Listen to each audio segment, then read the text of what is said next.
Cooperative Republic of Guyana, the Guyana Defense Force stands as the guardians of our borders and protectors of our people. Some carry the scars of battle, others the weight of history.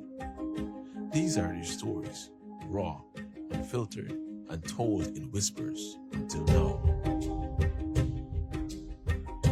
Yes, good afternoon. I am Carlton Semple, retired WO1 of the Guyana Defense Force and former 4-star major. I joined the Army on the 5th of November, 1979, where I traveled to Takama and did 3 months of recruit training. I completed the training at the end of January, and I was posted to the 11th Infantry Battalion. I was posted to the Operations Center, where I was a clerk. I spent 3 years there, and then I was transferred to the Rifle Company. In 1983, there was a shortage of troops at the then 13 Guards Battalion, and they selected some of us to take on that mantle at 13 Guards. While at 13 Guards, I was fortunate to do the Junior Non-Commissioned Officer course in 1984, where I attended as an authorized Lance Corporal. During my stay on the course, I could recall vividly one Warrant Officer Class 2, Wellington, at that time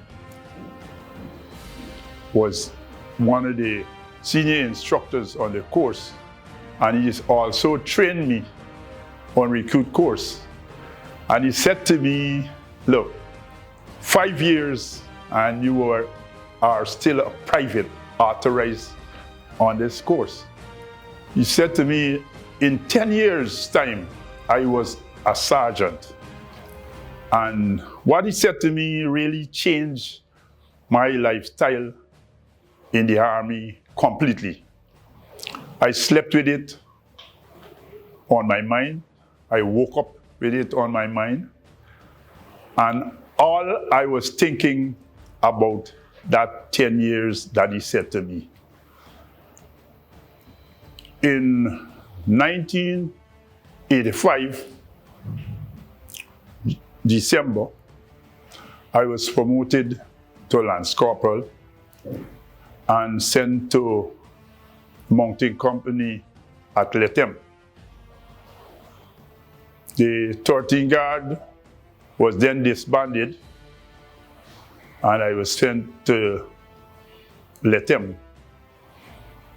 In 1988, I was promoted to a full corporal, and in 1990, I was promoted to sergeant. When I was promoted to sergeant, the first person I called was W. Wellington. I said, I made it. I have completed 10 years and I'm a sergeant. So that was one of the highlights in my career in the Army, right? The motivation I got from that, what he told me. In 1994, I was on annual leave at home when I got a message that I was to report to the headquarters, 1 Infantry Battalion headquarters, to the commanding officer, then Colonel Edward Collins. I reported to Colonel Collins, and he spoke to me, questioning me about my service and my time at Ret'd and my knowledge about the Rupununi. Not knowing I was set up to be deployed for an operation. So I was immediately told after that interview that you are to travel to Ret'd the following morning. A flight was booked, and I was on my way to Ret'd the following morning, where I joined the then Second Lieutenant Souvenir, now Colonel, and our operation was launched to capture some rustlers. The rustlers were tormenting the people at the ranch, raping the families, and taking away their cattle to Brazil. I joined Lieutenant Souvenir, 3 other ranks from the Guyana Defense Force, along with the police. And he went on horses to Good Hope. While we were there, we encamped the night. And the following day, we left about 2:30 a.m. on our way to seek these wrestlers. We arrived at the location about 5:30 in the morning, and we secured an ambush. And about 5:45, the force, one of them came out to do his morning chores, brush his teeth and so wash his face and so on. And we heard the talking in the house where they were staying. We wait until he was finished, and he then joined the other members, and they came out, and we sprung the ambush, and we caught them surprisingly. We captured them and took them to Ret'd, and they handed over them to the police, and I traveled out the afternoon on the Guyana Airways Corporation flight. When I arrived at Camp Guyana, I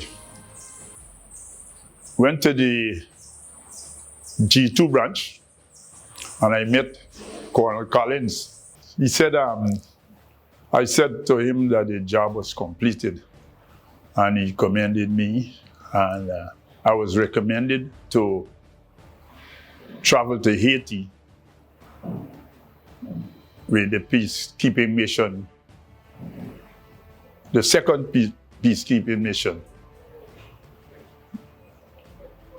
During my stay in Haiti, I operated as the company quartermaster sergeant, and I was promoted in 1985, the 1st of January 1995, the 1st of January 1995, I was promoted to Warrant Officer Class 2. And then he traveled back to Guyana, and I was appointed the regimental quartermaster sergeant at 1 Infantry Battalion, where I served until 1999, where I was promoted to a Warrant Officer Class 1 and posted to Training Corps I spent 3 months at training corps and I was transferred to the base as the base sergeant major.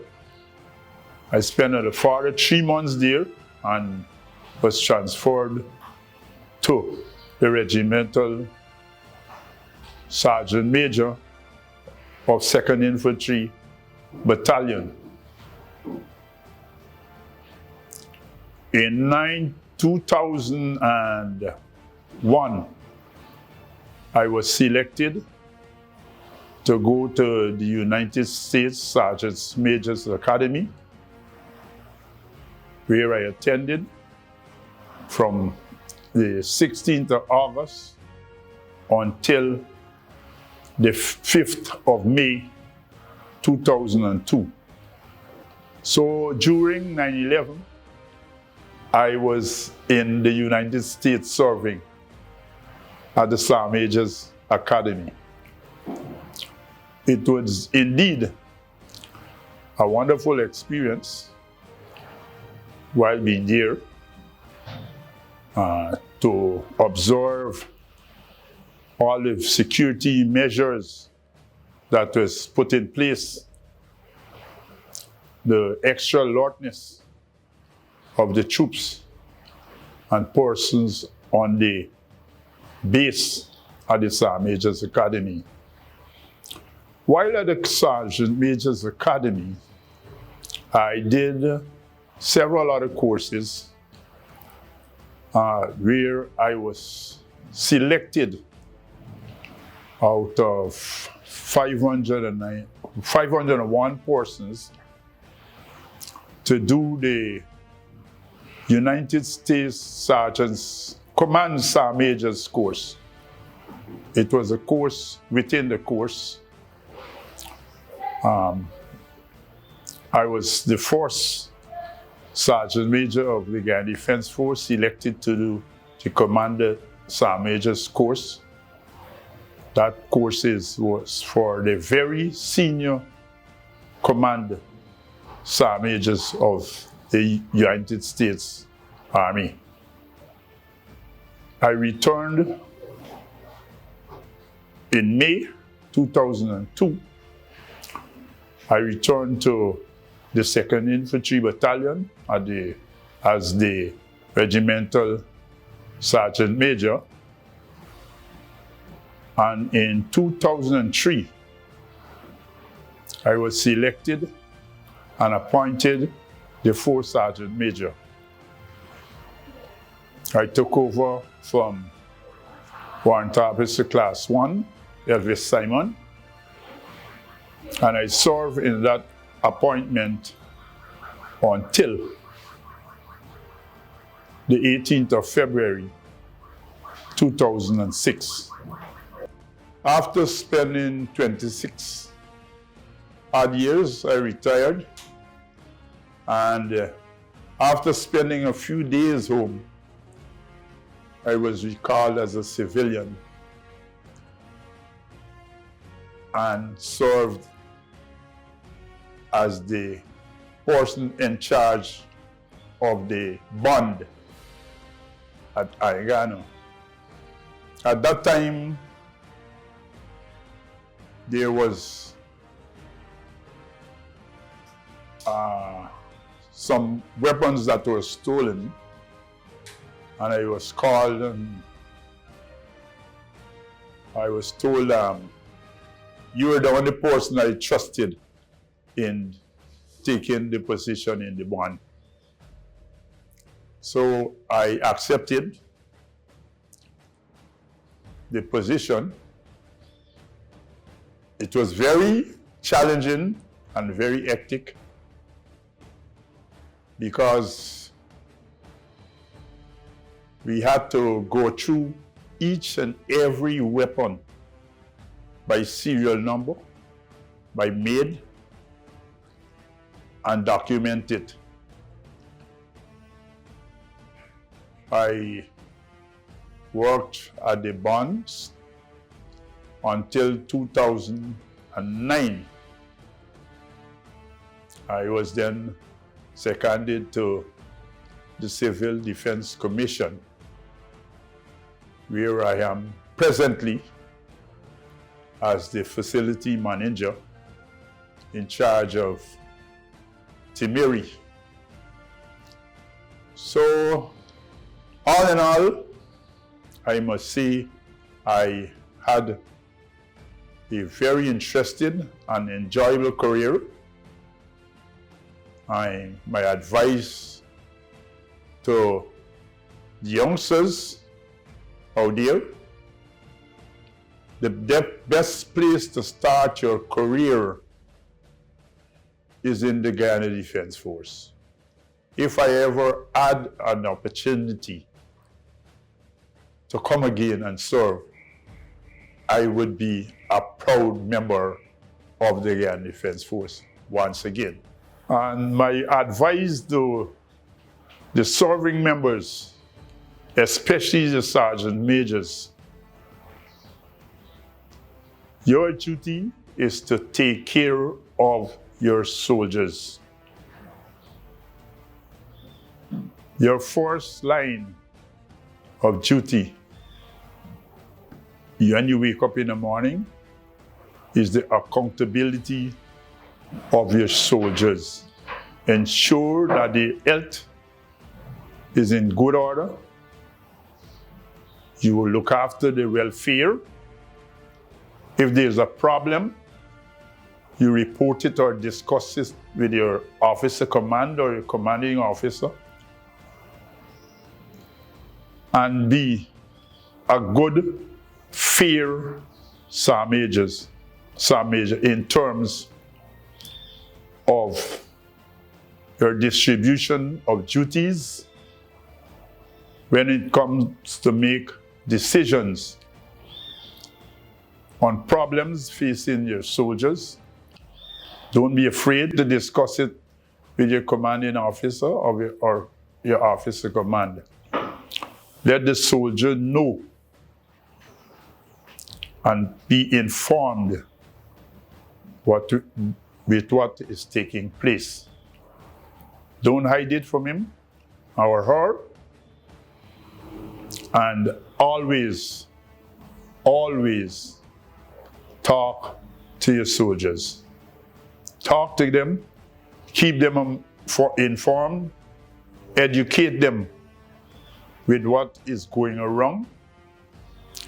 Do not let them engage in hearsay. You are the person to let them know. Pick up the papers, read it, explain it to them, keep them informed. And I ensure you will get better results.